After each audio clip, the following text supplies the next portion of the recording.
Excellent. Well, thank you so much for being here. I'm so excited to see all of your beautiful faces today. Today, we're going to be talking about making the business case for documentation, as you probably already know. But this is perfect timing for this presentation as we sort of close out Q3, go into Q4, and budgeting for next year, right? So let's go ahead and get started. So first things first, I want to tell you a little bit about me and why I'm credible to even talk about this at all. My name is Caity Cronkhite. I am the CEO and founder of GoodWords. GoodWords is a consulting firm for technical writing and documentation, and our tagline is that we are on a mission to rid the world of shitty documentation. So we're doing our best out here, fam. Our clients include startup and enterprise SaaS companies, crypto and blockchain companies, aerospace, fintech, and basically highly technical industries. So I myself started my career as a technical writer. I earned a Bachelor of Science degree in tech writing and communication from Carnegie Mellon.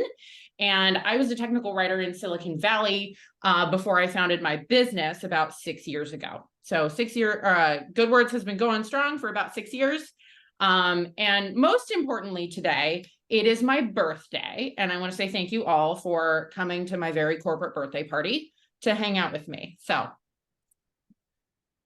I also want to introduce our friends at KnowledgeOwl. Today we have Mary Beth Alexander, who is the Chief Executive Owl at KnowledgeOwl, here to say a couple of words about themselves. So Mary Beth, I will hand it over to you. Thank you, Caity. Happy birthday. Thank you. You're welcome. So I am the knowledge goddess and chief executive owl at KnowledgeOwl, also a founder. We help businesses build knowledge-based websites, and we have been doing so since June of 2015. And actually, before June of 2015, we were actually called Help Gizmo. So we've been around for quite some time. And I did want to share a little bit, because I'm a huge Caity fan, so I wanted to share a little bit about how I know Caity. Because Caity actually used to be a KnowledgeOwl user, actually Help Gizmo. We founded KnowledgeOwl on June 1st, 2015, and Caity signed up for a trial on June 10th. We were still technically Help Gizmo at that point. We haven't done the rebrand or anything, but I think our first conversation was somewhere back in like 2015. And then I think Caity actually ended up calling the emergency phone in our emergency phone line in 2016, which is actually like a memory I have. Like, I remember that situation pretty fondly, because sometimes in support, that's my background. I'm a support person. But some of those emergency phone calls stick in your head. There was a little API issue. But yeah, so it was just like back in the day. But I actually, like, Caity sort of dropped off the map for me. And then shortly after the pandemic, in the beginning of 2021, I just randomly joined this personal and professional development group.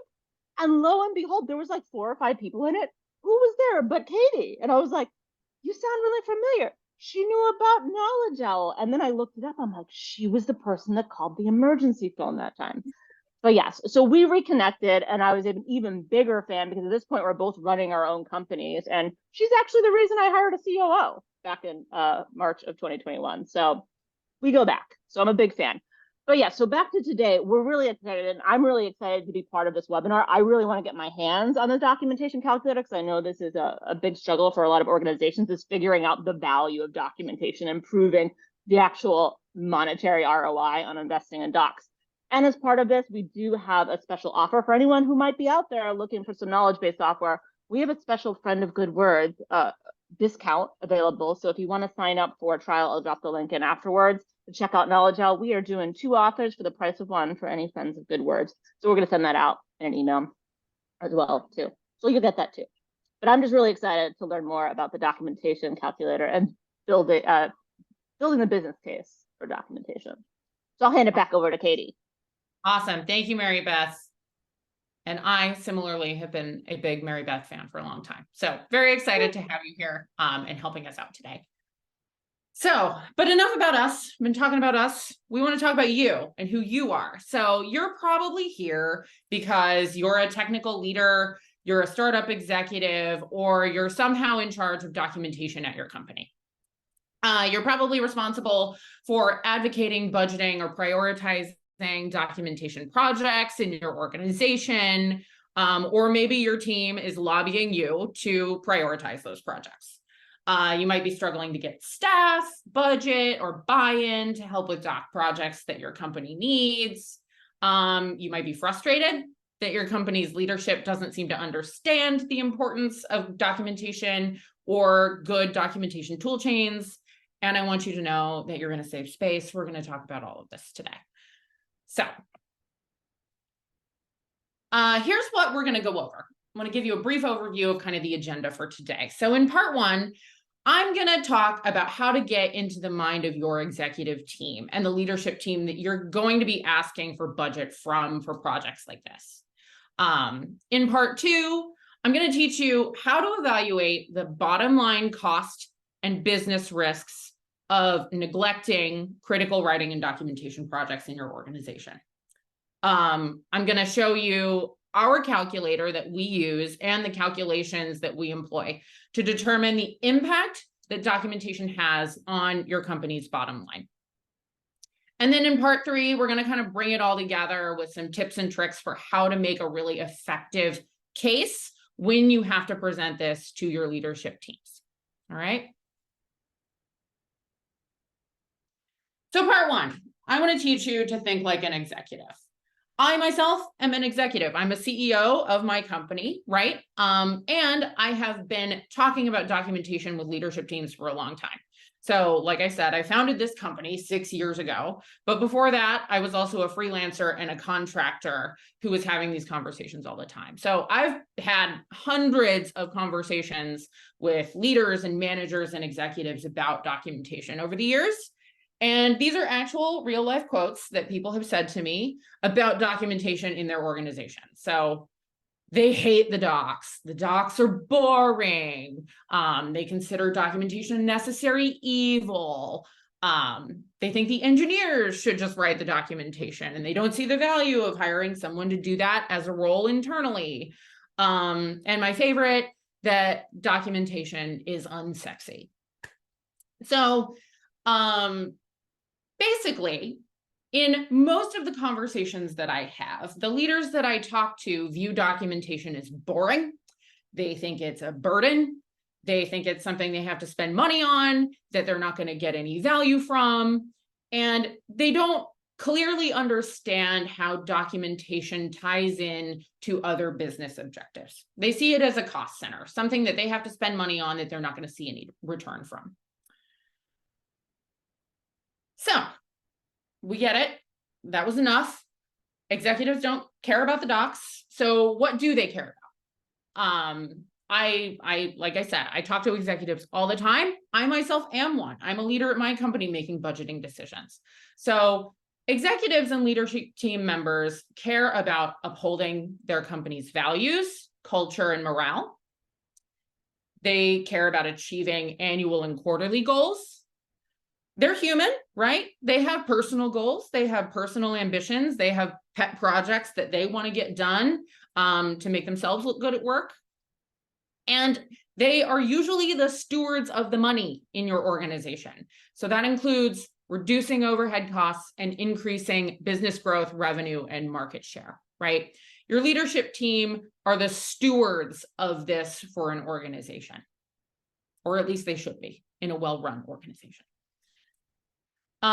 So how can you use that to start making your business case for documentation in your org? So first, I want you to go after this call and research your company's values, mission, and vision. If your company is operating well, if you have a strong leadership team, these should be pretty easy to find. So the questions I want you to ask yourself and consider as you're looking at this are, how does documentation support your company's charter? And on the other side of that, how does the lack of documentation undermine your company's charter? An example of this is one of our biggest clients who's been with us for a long time is an enterprise software company. And their top value is trust, building trust with their customers, maintaining trust, and making sure that their customers know that they're in good hands whenever they're using their products, right? So imagine if you're a customer who goes to the documentation, has a problem, is really frustrated trying to implement something, and you can't find the answers you need, or the information you find is incorrect. That undermines trust with your customers, right? So that's a pretty close tie-in to how you might be able to look at your own company's values and see how documentation either supports them or how the lack of documentation in your company kind of undermines what your company is trying to do. Next, I want you to research your leadership team's annual and quarterly goals. Hopefully these are pretty easy to find, or you can ask your managers or your leadership team to share these with you. So how can documentation help the company to achieve their specific goals?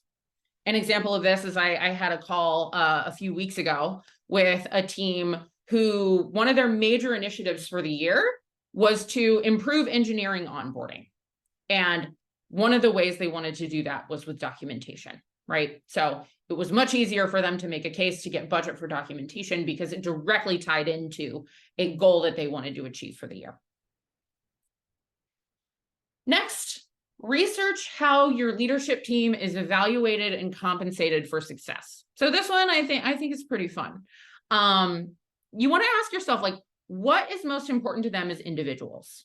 Do you know that your COO loves training? Do you know that, your executive team is very into growing the user base or something like that? What is important to them? What are they measured against and rewarded for? And when and for what do they get bonuses or rewarded at their company? So I will use our own Lauren, our COO, who is on this call. So for example, our COO receives a bonus every year based on our net income. The higher our net income is, the higher her bonus is. If I can make a case that says that documentation is going to increase our net income and therefore increase her bonus, that's going to be a pretty compelling case, right? So if you can find that information, you can't always, but sometimes you can. If you can find that information, it can be pretty helpful to kind of incorporate that into your business case. And then how can documentation support their individual goals and make them look good to their boss? So for example, if you're an executive VP of engineering and you're tasked with hiring 25 new engineers this year, how can documentation support that goal? Maybe great onboarding documentation can help them get those engineers to productivity faster or something like that. And then finally, as you make your business case, you need to determine how documentation or the lack of documentation, whatever the case may be for your organization, impacts the bottom line in your org. So that leads us to part 2, which is the most exciting part, calculating the impact of documentation. So these are questions that we have developed at GoodWords that we use in our own conversations with prospects and clients to determine documentation's impact on their bottom lines. I have been to probably a dozen technical writing conferences or in the last decade or so. And it drives me crazy because at every single one, inevitably someone says, well, we can't really quantify the impact of what we do. Like you can't really, show the ROI or the return on investment of documentation. So it's just really hard to talk about documentation with leadership teams. And that drives me insane because it's not true. So I'm going to show you how to do that today. So at GoodWords, when we talk to our customers, these are the questions we ask to determine documentation's impact in their companies. So the first, how much employee productivity do we lose because of our lack of documentation? Second, how much potential revenue might we be losing because of our lack of documentation or bad documentation that's ineffective? And 3, what costs do we incur to support customers because of the lack of documentation? So in order to do this, we use an internal tool that we developed here called the Documentation Impact Calculator. So I'm just there's a lot on this screen. I'm just gonna kind of show you the highlights here. So in the first column, we have internal and employee impacting costs. We use these first couple of calculators to determine what is the cost you're incurring that affects your internal staff, your employees, your operational success as a business internally. In the middle part of the calculator, we calculate the external and customer impacting costs. So how much money are you losing in customer support costs? How much are you losing in annual recurring revenue from lost deals, maybe that are resulting because of your lack of documentation? How much does it cost the organization to onboard new customers without adequate onboarding docs? You know, we calculate those external facing, externally impacting costs. And then finally, in the green column on the end, we also want to determine how much is it going to cost to fix the problem. Documentation requires investment. It's not free. If you're doing it well, it's probably not free. So we need to be able to balance how much we're losing, how much risk we're incurring within the business, with how much it's going to cost to actually invest in and resolve the problem. So not to worry, we're going to go through some use cases here. So in our first one, I like to call this one no docs, no customers. This is a scenario that we encountered with a client of ours who is an enterprise software company. And basically, they created a developer feature to integrate their enterprise products with other enterprise systems. The problem was that they had developed all of this awesome technology and it was not documented. So customers couldn't find it, couldn't use it because the product had no documentation. So the first thing we wanted to do, this was an externally facing problem. So we used the middle part of that calculator to try to figure out what was the impact to the business because this feature wasn't documented. So we kind of walked them through these questions. They determined that they were probably receiving 10-ish support cases per month for the customers that they had onboarded themselves because there was no documentation. They couldn't find answers in docs, so they had to pick up the phone and call. We also asked them, what is the annual salary of the people who are supporting these customers when they pick up the phone? And in this customer's case, the engineers were the ones who were doing the support. The support team hadn't been trained. There was no documentation to communicate to the support team what was going on with the product. So anytime a customer had a question, it came to one of the 4 or 5 engineers who'd actually built the feature. Engineers are pretty highly compensated employees, right? So their average salary was around $160,000 per year. And then we asked, how many hours does it take for one of these staff members to resolve the average support case? And they determined that it was taking about 3 hours of time between being on the phone, investigating the problem, coming up with a solution, and then communicating it back to the customer. So the impact per year of that was about $36,000. The company was losing about $36,000 because of these customer support costs that they were incurring. Next, we wanted to see how much, if anything, they were losing from annual recurring revenue because they couldn't convert customers because there was no documentation. So this is a fairly new feature. No one had left their organization or left the product because of lack of documentation. But they did have about 15 customers that they wanted to onboard that they didn't have the capacity to onboard. We asked them, how much was each one of those deals worth?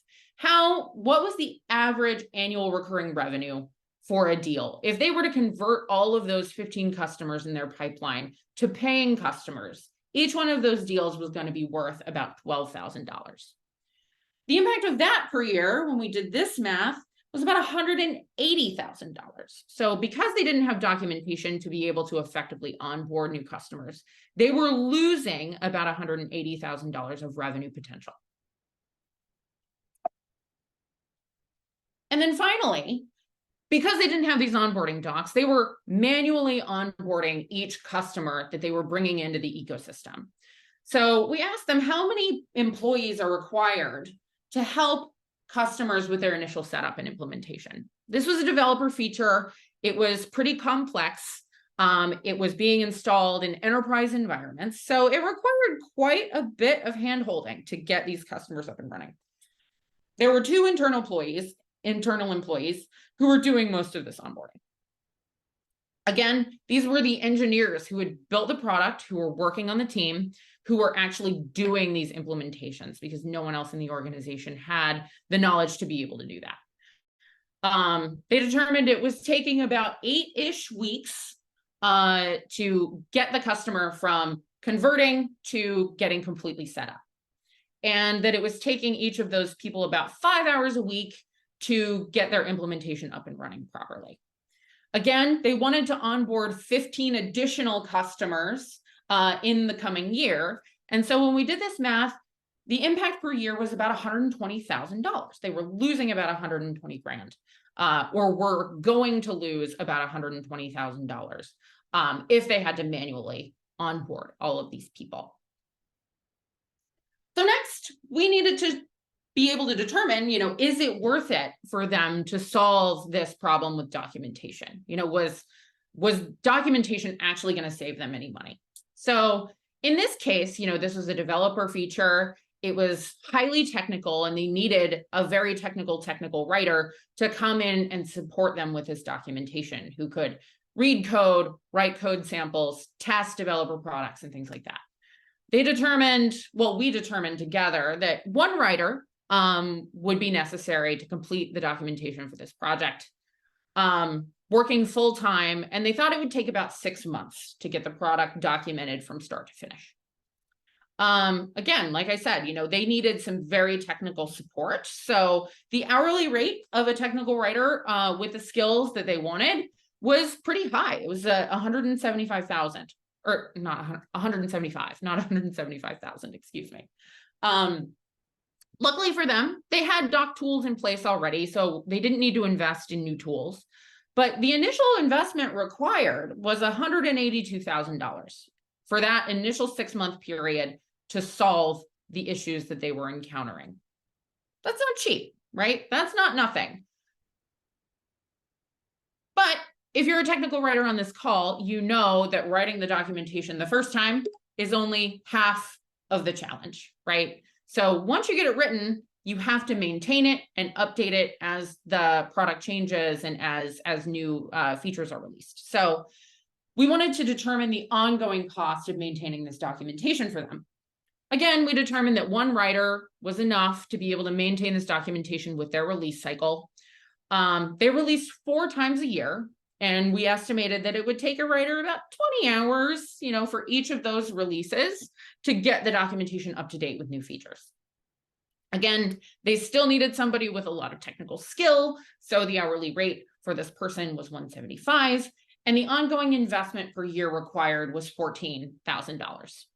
So now we bring that all together and we do some comparisons. So what we found was that the total impact per year, the amount of money they were losing per year was about $336,000 as an organization, just because they didn't have docs, just because something wasn't written down. And then what we showed was that after their initial investment of that $180-ish thousand, within the first year, they were going to save $154,000. And then if you extrapolate that out over 5 years with the ongoing support costs, they were going to save about $1.5 million. Not so bad. I wouldn't say no to $1.5 million over the next 5 years in my bank account, just saying.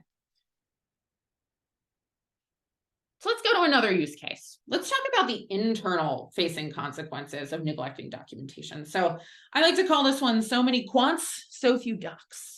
So we have a client who is a quantitative trading firm on the East Coast. This company lives to trade commodities and make money. The team that does that for them are their quantitative traders. They call them quants. These are highly trained, highly specialized employees whose whole job it is to examine data and determine what trades are going to make the company the greatest amount of revenue and profit. So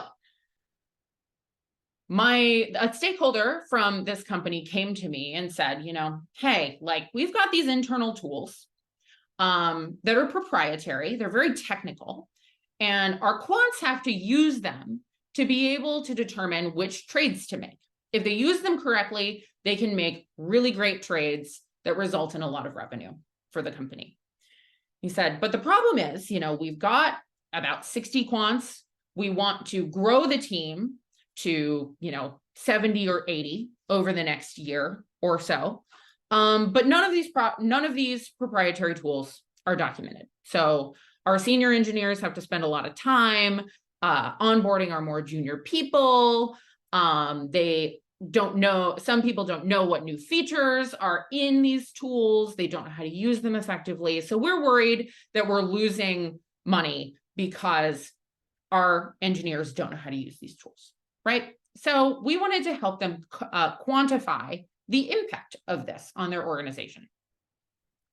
The first one, we are working in that first column of our calculator for this use case. So we wanted to determine how much money they were losing in overall employee productivity. As I said, this team had about 60 quants on it, so pretty substantially sized department. Again, these are highly compensated, highly technical employees. The average salary for this team was about $151,000, though they had some members of their team who had PhDs, who were very, very senior engineers, who were making upwards of $200,000, $300,000, $400,000 per year. And then when we asked, how many hours are people losing a week because they can't find the information they need? And they determined, they're probably losing about 2 hours a week looking for information, or getting things wrong and having to redo it because things aren't documented. The impact of that on them per year was about $566,000. So over $500,000. That's substantial, even for just losing a couple of hours of productivity per person per week. So next, we wanted to calculate how much potential revenue they might be losing because of this reduced employee productivity. As I said, this is a quantitative trading firm. They literally exist to make as much money as possible. So last year, they made nearly $1 billion in revenue. Overall, they employed about 1,900 people. So we used this to get to the average revenue per employee. Again, they determined that 60 people, the 60 folks on this quant team, were affected by this lack of documentation, and they were losing the same 2 hours per week. So in revenue potential, and these are revenue generating employees, right? Time equals money for this team. If they lose 2 hours of productivity per week, that turns out to result in about $1.5 billion per year in lost revenue.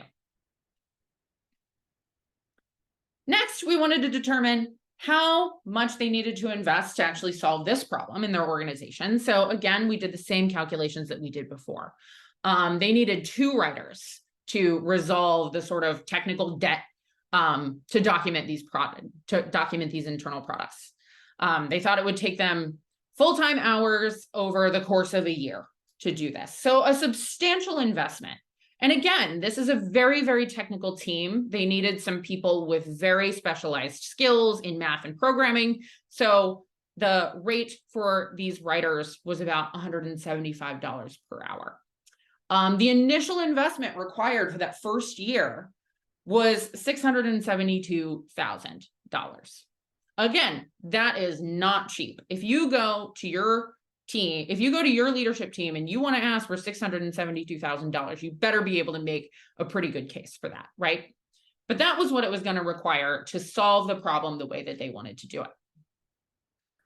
Next, we again wanted to determine the ongoing cost of maintaining that documentation once it was written so that it didn't go stale. To determine that we were going to need the same 2 writers for about 10-ish hours a week. And they wanted those writers to come in and take a look at the docs and update them once a month as things changed. So again, these writers had to be highly skilled. So the rate was $175. The ongoing investment per year after the initial investment was $42,000. And this is my favorite slide that I've ever seen. The total impact per year for this organization, they were inadvertently losing over $2 million per year because these tools weren't documented. That's it. There was just no docs, and they were losing over $2 million per year. The total savings in the first year, if they were to invest that full $600,000, was going to be $1.7 million. And then over the course of 5 years, they were going to save over $10 million with documentation, just by writing stuff down and writing it down well and maintaining it. And some of you might remember who were here or who were at the conference. I presented a very similar talk at the STC conference earlier this year. And at that time, we had been working on this project for a few months with this client. And while I was at the conference, the manager of this project called me and he said, Caity, it's crazy. We are seeing already the revenue impact and the savings impact just from working on these docs for a few months. So they had modeled all of this out. They were doing a lot of analysis on their side. Again, they live to make money. They do tons of analysis and metrics on all of their departments all the time.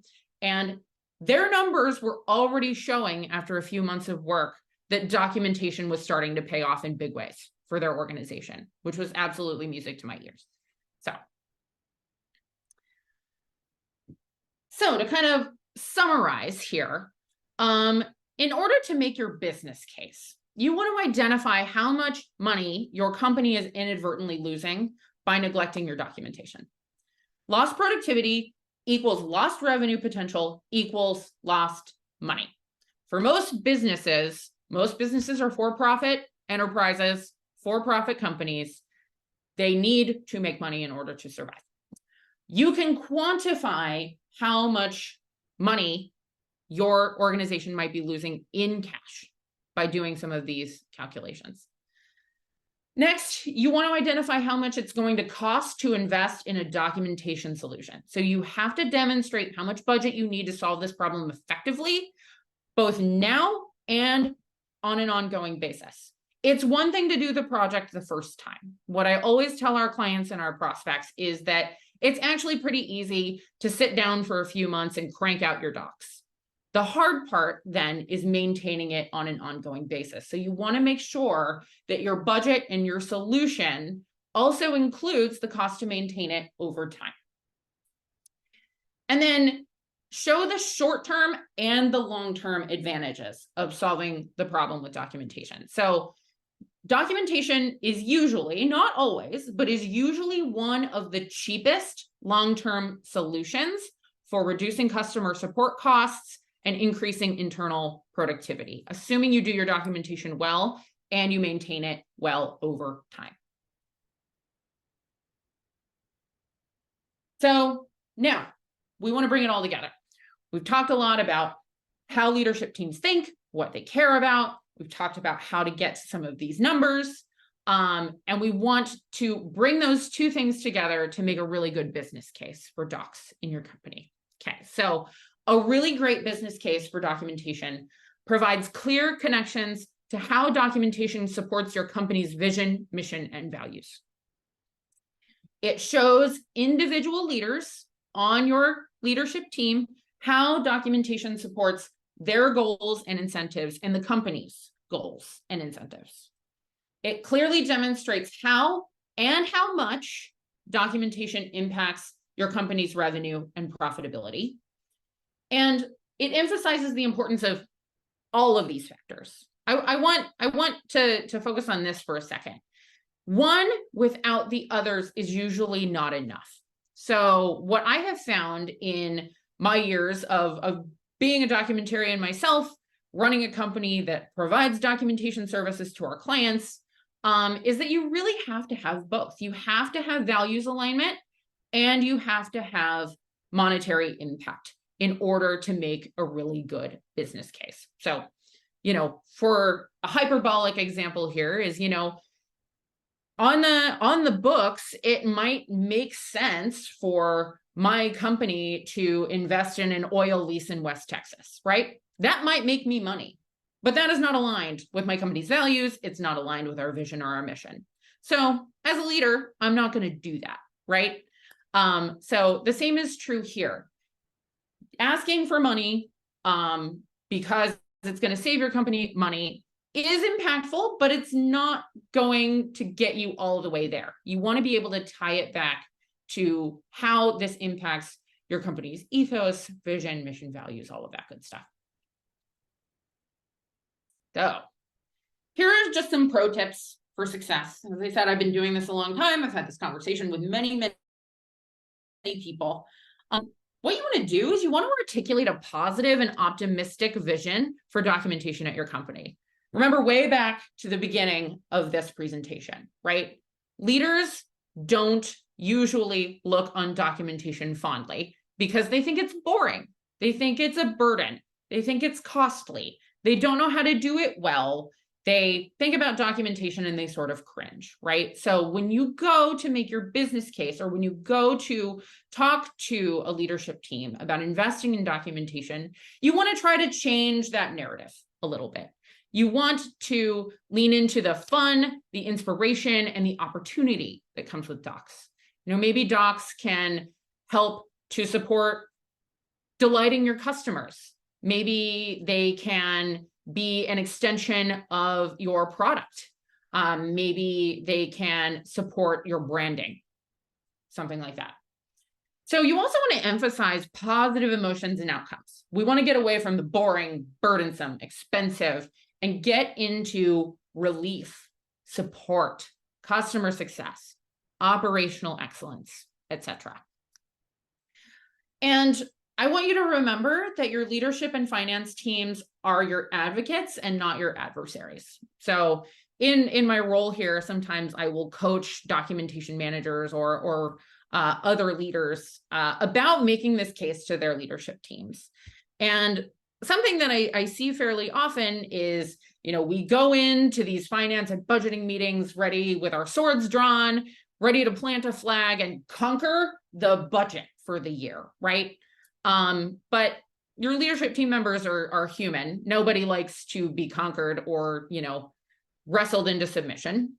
People want to give money and budget to their friends, and they want to give money and budget to people who are going to positively impact the company.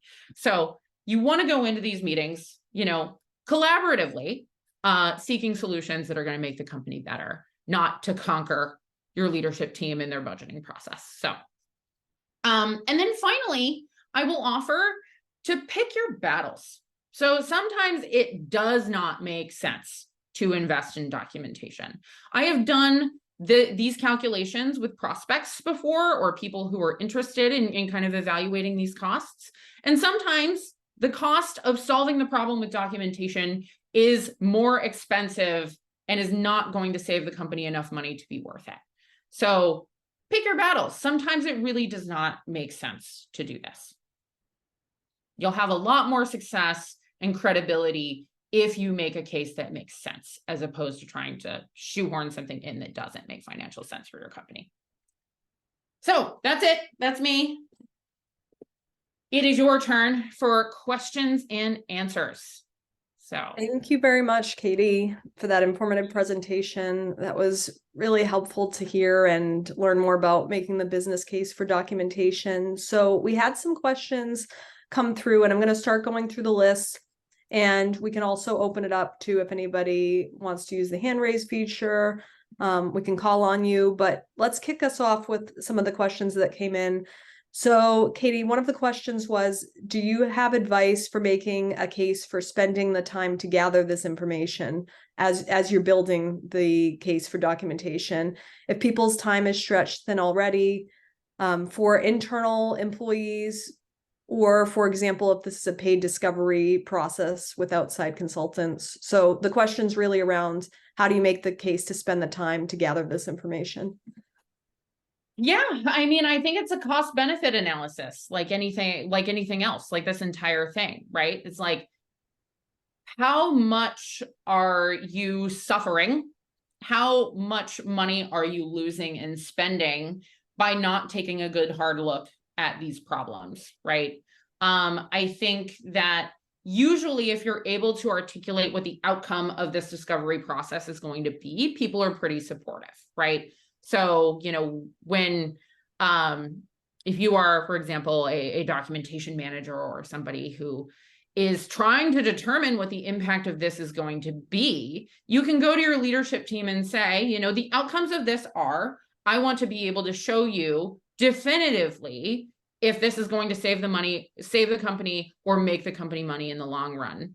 And then you can often get buy-in that way. If people understand kind of what the point is of doing this exercise and what the short and long-term impact of it is going to be, they're usually pretty supportive in my experience. So, people are quite moved by a well-reasoned mathematical or scientific argument for something, right? And basically what this process does is it takes the guesswork out of whether or not these projects are going to be worth it for your organization. It really helps you get to those answers. So most people and leadership teams are pretty supportive if you're able to say, like, this is going to be the outcome of this discovery process. I'm going to be able to tell you definitively if this is worth it or not. Then that can be a way to sort of help encourage people to give you the time and space and to give you some of the information to get to these calculations. Thank you. And one of the other questions was around, does your team measure outcomes or results during the writing projects so you can come back to the stakeholders and show them your analysis and how it did pay off? So in our team, we're consultants essentially. So we are going in and providing these services for our clients. We often don't have the luxury of getting these metrics from our clients because our clients do things differently, have different levels of sophistication, have different, levels of investment in sort of measuring these things on their side. So for our team, we don't have a specific way of doing this if our customers are not investing in that themselves. But what I can tell you is that some of our customers measure this very carefully on their side. Like I said, about our quantitative trading firm client, they measure everything. They have metrics for all of this. They're measuring employee productivity. They're measuring, hours worked. They're measuring, the impact of changes on their organization. So if your organization is doing that already, or is sort of a metric-driven organization, sometimes you can find metrics that are helpful. Some easy low-hanging fruit ones are looking at the number of support cases that are coming in related to a specific feature. So, it's very easy to show impact if in 1 month, your company was getting 50 support inquiries for a feature, and then you documented it, and then the next month you get 10, right? That's a pretty easy comparison to be able to show. It takes a little diligence. It takes a little legwork sometimes, but there are a few metrics that you can sort of pick out to show impact over the long term. Thank you. And I see a hand raised, and we'll open it to Soma Shakar. Hello, good morning. It was a great session, Katie, and happy birthday. Oh, thank you. I mean, these were I presume these the situations what you explained are, ideal situations like starting something from the scratch. But I'm from India, and whenever I take any responsibility or join a new firm, it's always the midway. The first thing is that, I mean, the tools and platforms are already chosen.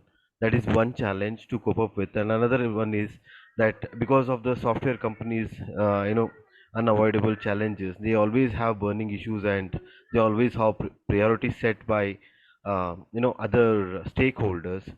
Mhm. So how to buy room for making all this, to squeeze this process in, and convince the leadership to think in a long-term perspective or broader view, have a broader view, and think in a long-term payback. Sure thing. Yeah. Yeah. I think that's a great question. So I heard sort of two parts to that question. Like, what do you do in an organization that already has tools and docs kind of underway? How do you use this process to kind of benefit you in those environments? Great question. And then the second one was how do you sort of make your case when another leadership team is maybe setting your priorities? So the first one, I'll take the first question first. If your company has set processes or documentation already, you can still do this process and it's still very useful. So for our clients, a lot of our clients have documentation already, right? Like they come to us and they're like, oh, we've got all these docs. And the first question we ask is, well, are they working? Are they working for your organization? Just because you have a bunch of stuff written down doesn't mean that they're effective. And often what we find is our customers are coming to us because they have an issue, right? And often that issue is they have all this documentation and it's a mess. It's disorganized. It's not up to date. They don't know how to maintain it. Maybe someone who wasn't a writer in the first place wrote it down the first time. So, it doesn't follow industry standards or best practices, and things like that. So you can run these same calculations for ineffective docs, the same as you can for docs that don't exist, right? Like, in many cases, the documentation causes more problems than it solves, right? We've had many clients who come to us who say like, yeah, we have all this documentation, but it's not accurate or it doesn't document the right things. And we get more support cases because our users can't find what they need or they're confused by what they're reading in the docs, right? So you can run these same calculations for ineffective docs, right? You can also do the same thing for your documentation toolchain or documentation processes, right? You want to think about that in terms of like, how much productivity is your team losing by working in ineffective toolchains? So for example, some companies maybe have their documentation in Word, right? That's still very common. But the problem is that they have scaled the documentation team. Now all of these team members are working in this tool that really isn't designed for that purpose. And they've got 5 tech writers working in tools where they're losing a lot of time. They're losing a lot of productivity. They're making mistakes. It's hard to manage version control and things like that. So you can still quantify the loss of employee productivity in terms of those tools and how your team is actually using them. And then to your second question about like, what do you do if your leadership team is setting these priorities, right? I think you can look at that in a couple of ways, right? You can use the priorities that your leadership team is setting in order to make a more effective business case, right? Like if your leadership team says like this product, this feature, this initiative is important to us this year, then if your documentation projects that you're asking for budget for supports that, that's a slam dunk, right? But sometimes what I found is that leadership teams don't know what to prioritize when it comes to documentation. So maybe they're misprioritizing certain projects, or maybe they don't know to prioritize certain projects. And that's when an exercise like running your numbers through this calculator is really effective, because it can show them like, okay, maybe you haven't thought of this, but in this area, we're actually losing $500,000, $1 million a year inadvertently because this isn't documented or something like that. So hopefully that answers your question. Does that kind of get to what you were? Yes, very much clear. And one other thing, what I was thinking while you were saying was that okay, we can propose a phase-wise approach while pushing our idea of the long-term solution so that Absolutely. it can become more convincing for them. Thank you very much.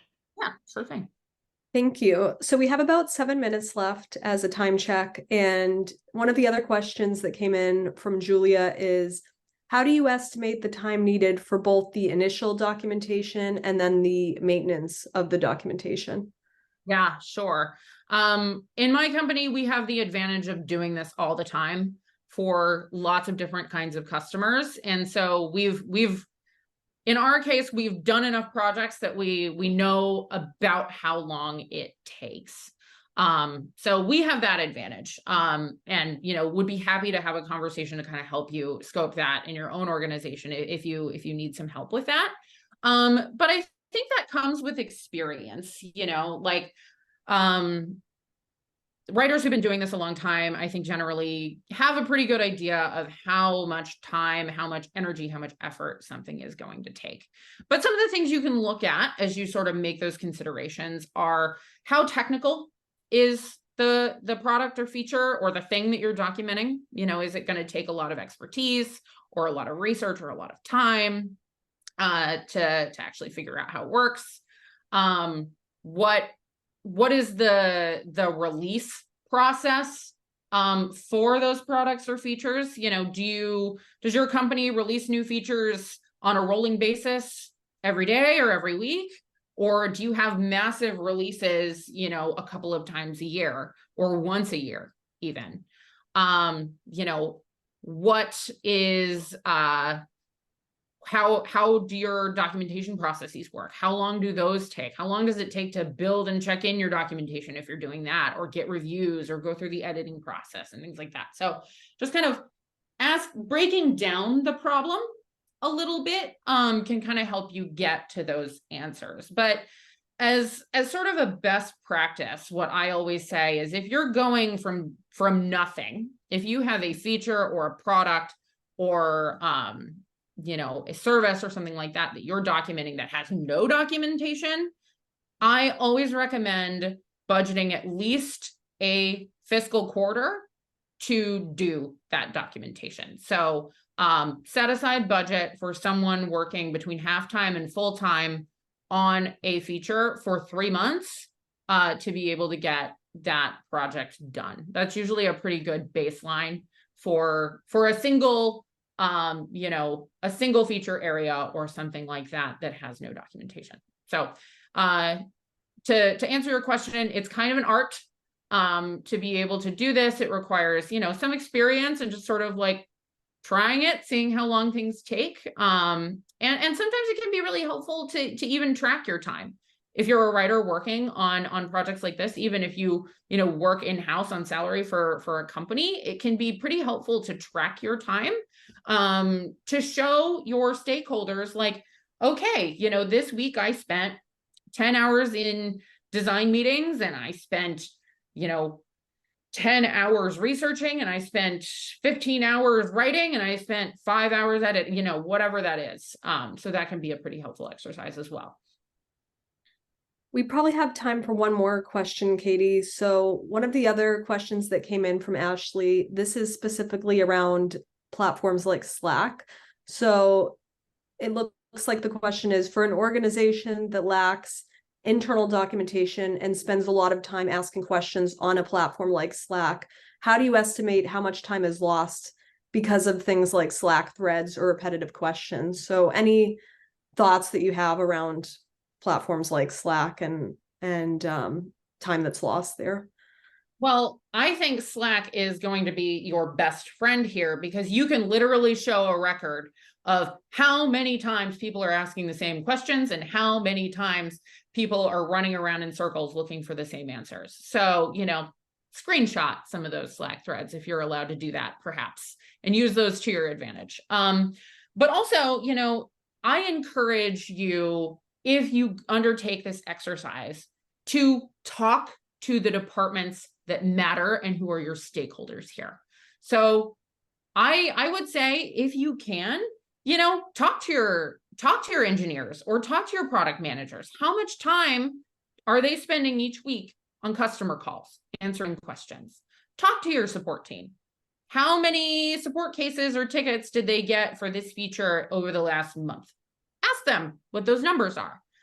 In many cases, they should be able to pull them for you. Ask your sales team if you have access to them. Have you ever lost any deals because the documentation was bad? You know, like several years ago, a client came to us and they were frantic to get their documentation written because they had lost $1 million deal to their competitor because their competitor had docs and they did not. So if you're able to just sort of like pick around and talk to the people in your organization and ask them what their answers to those questions are, that can be very, very compelling and can also help you sort of build your business case across the organization as opposed to just kind of within the documentation function. So hopefully that helps. Thank you, Caity. So we're pretty much at time. We want to thank everybody so much for your time and attending. And we're going to drop right now in the chat a link to the documentation calculator so you can access that. We have that available on a Google Drive link. And we will also be sending out a recording of the webinar, so you'll get a copy of that. And we'll send the documentation calculator as well for anybody who had to hop off early. We really appreciate you joining us and hope to see you at a future webinar. Hope you have a great rest of the day. And if anybody has questions that we weren't able to get to that you'd like an answer to, you can always email me. My email is up here on the screen, ccronkhite@goodwords.io. And feel free to connect with us on LinkedIn as well. We always love making new friends there. So thank you all for attending and for being here. Thank you. Thank you for the Thanks, everybody. Happy Great. birthday. Thank you. Thank you. Happy birthday.